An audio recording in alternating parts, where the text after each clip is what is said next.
Thank you so much for joining us today. My pleasure. And I want to get started with talking a little bit about what WisconsinEye is, for our viewers who aren't familiar with what you guys provide. WisconsinEye is essentially C-SPAN for Wisconsin. So we are one of a handful of state capital broadcast networks in the country at the state level. And we've been doing this now since May of 2007. Consistently, we've seen a lot. We've seen politicians come and go. But the bottom line to all of this is our mission, which is to provide transparency and citizen access to what happens in the state capitol. You know, every biennium, tens of billions of dollars is spent in taxpayer money that affects everybody throughout the state of Wisconsin. And so we believe that access to that as it happens, as it unfolds, is really important. And right now you guys are facing some funding challenges. Talk to us a little bit about what that looks like. You bet. There is a high competition right now for the philanthropic dollar throughout the state of Wisconsin and essentially throughout the country. So what's going on right now is there were a number of community-based projects that went into hibernation during the pandemic for good reason. Donors were very skittish. Well, those projects started to emerge in the last 18 months or so, along with new projects. So whether it's Dane County or whether it's Green Bay or La Crosse or Racine, Kenosha, what we're finding is that there are competitive philanthropic campaigns going on, sometimes in the tens of millions of dollars. I mean, Wisconsin needs to raise $1 million to meet our annual operating budget. And you would think that'd be pretty easy. There's a lot of wealth in the state of Wisconsin, but really it's highly competitive right now. And we're working our hardest to meet budget.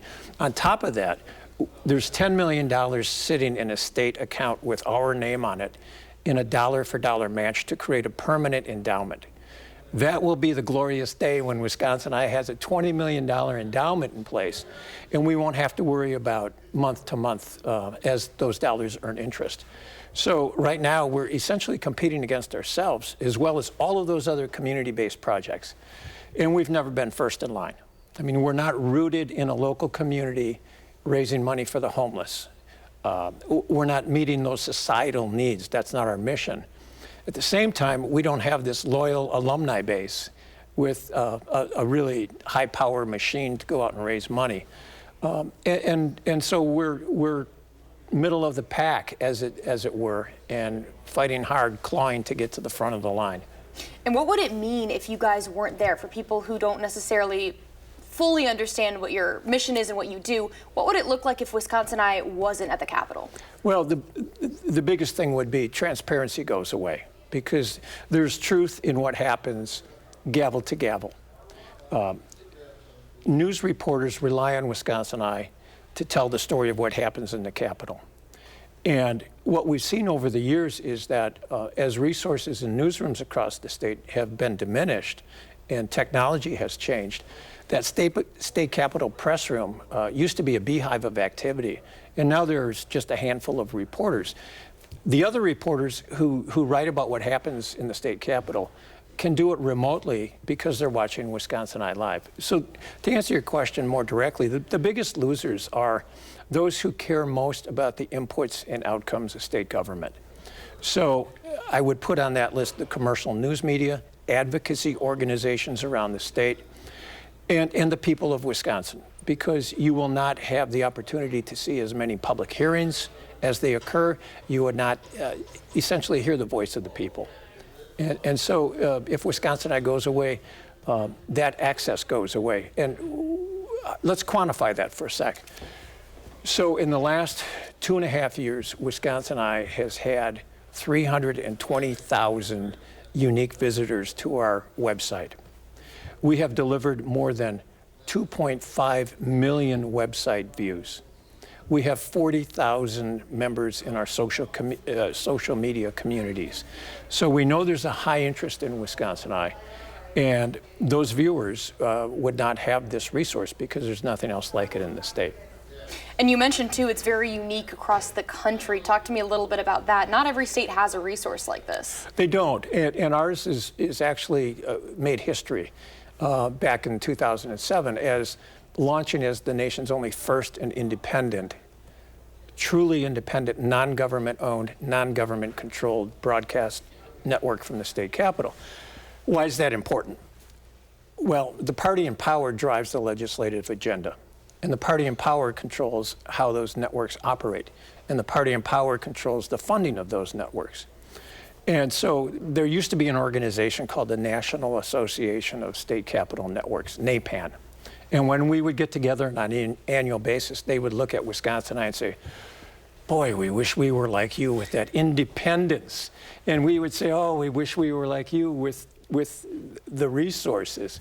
So we're the smallest of all of them. And by all means, they're very good networks. But ours is a very unique model. And it was a model by design by state legislators, the governor, and those constituents who care about transparency in Wisconsin government. And so we have a staff that is outnumbered 3-4-fold by those other networks. They have 5 times the budget.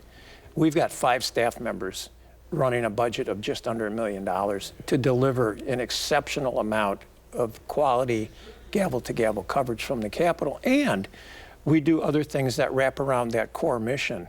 So to give added perspective and context, we invite studio interviews with decision makers and advocates for issues. We cover campaigns and elections like nobody else in this state. We covered 640 campaign events in the last 2 years. So we provide a service that not only is an eye on what's happening as it occurs in the Capitol, but a whole lot of programming that wraps around that. And so we are passionate about our mission. We believe in the Constitution and the First Amendment, and we want diverse voices that really bring people to a common table and solve problems for the state. And you talked about competition being an issue here, but are there other factors that kind of drove you to this point of needing significant help with fundraising? Well, bottom line is funding. We've made multiple requests, dozens of requests. There's a trend that's been occurring in our state, and I don't think it's unique to Wisconsin. But there are foundations and individuals who in the past supported WisconsinEye. But as we have seen in the last couple of election cycles, things have become incredibly divisive with a whole lot of out-of-state money and record-breaking political fundraising here in Wisconsin. So what that means for us is some of those donors are now either by choice or by pressure are giving directly to candidates, campaigns, and causes. Those people and those organizations that advocate hands-on directly for issues. Well, we don't advocate for candidates, campaigns, or causes. We tell the story. We put the spotlight on that. And so where there is pressure to make a decision in the donor's mind, the trend has been away from the transparency side of the equation and much more out of that balance, if you will, toward directly impacting candidates and campaigns. And that has been a bit of a frustration for us because, as I noted, there have been some very generous donors in the past and foundations who look at WisconsinEye now and they say, no, thank you. And we turn around and look at what they are supporting. And ironically, some of those organizations rely on WisconsinEye's coverage to do their advocacy and their messaging to their stakeholders. So in a sense, the very organizations that some of these funders are funding are organizations that rely on WisconsinEye, and yet those funding sources look over us. And I want to ask, too, are there any organizations that you would turn down for funding right now who maybe, as you said, a very divisive political climate that make things like, oh, you feel like you would be pressured to a certain way, or is that not an issue for you guys? Not an issue. And in fact, this goes all the way back to the beginning. As we looked at Madison and Dane County as one of our lead regions to help launch this network, it's really funny because some of the groups that supported us very generously were the Wisconsin Education Association Council, the Teachers Union, Wisconsin Manufacturers and Commerce, AFSCME, Labor Union. None of those organizations have ever tried to exert influence on our programming or on our coverage decisions. They just believe that that open forum is really essential to a strong democracy. And so today, we would not turn down dollars necessarily from anyone. I mean, one of the the largest donors over time to WisconsinEye has been Diane Hendricks. She's a First Amendment person, believes strongly in what what our Constitution says about the right of the people to speak and to be heard. She has been our most generous donor over time and has never once intimated a desire to question or challenge or exert pressure on programming. So the door's open to all who have a checkbook and who would like to make a contribution. And where does your fundraising stand right now? How are you guys doing?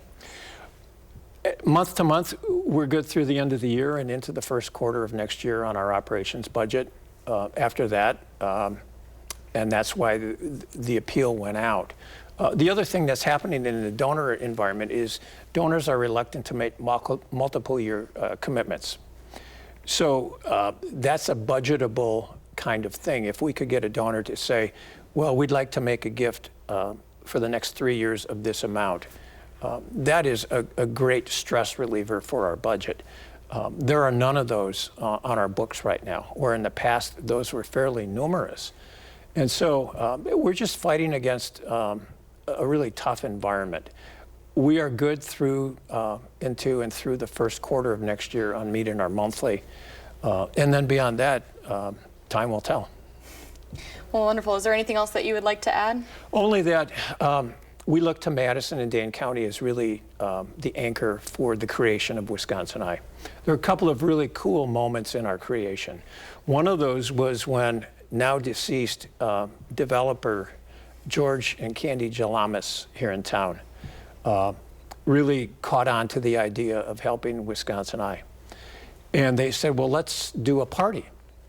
And so in their home, they hosted our first fundraiser. And it raised a significant amount of money. And George looked at me and he said, if we're going to do this, we have to have an attraction. And I said, well, who would you like to have? He said, let's bring in Walter Cronkite. So we did. And Walter Cronkite stole the show. He was wonderful. And it was just a wonderful start to WisconsinEye. But there have been others. Lori Benson and Intercom Company donated computers. Jonathan and Susan Lipp at Full Compass donated all kinds of equipment. We had other pro bono supporters. Godfrey Kahn, the law firm here in town, the Bakke family. The list goes on and on. And I should stop now because I know I'll forget some. But Madison's been very generous to Wisconsin, including the Evu Foundation. Can't say enough about their early support as well. But we look to all of them now to say, would you step up with us again? Because this is more important than ever before. There's this cry for save our democracy. And that means a lot of things to different people. And in that mix of a cry for more civil dialogue and concerns over gerrymandered legislative districts and out-of-state campaign funding, in that mix, WisconsinEye has a role to play, which is to always provide open and transparent look at state government. And so we think that we're part of that march toward a stronger, better democracy for everyone. And we're just hoping that people can connect with our message and be supportive. Thank you for taking the time to come on and My chat with us pleasure. today. Yeah.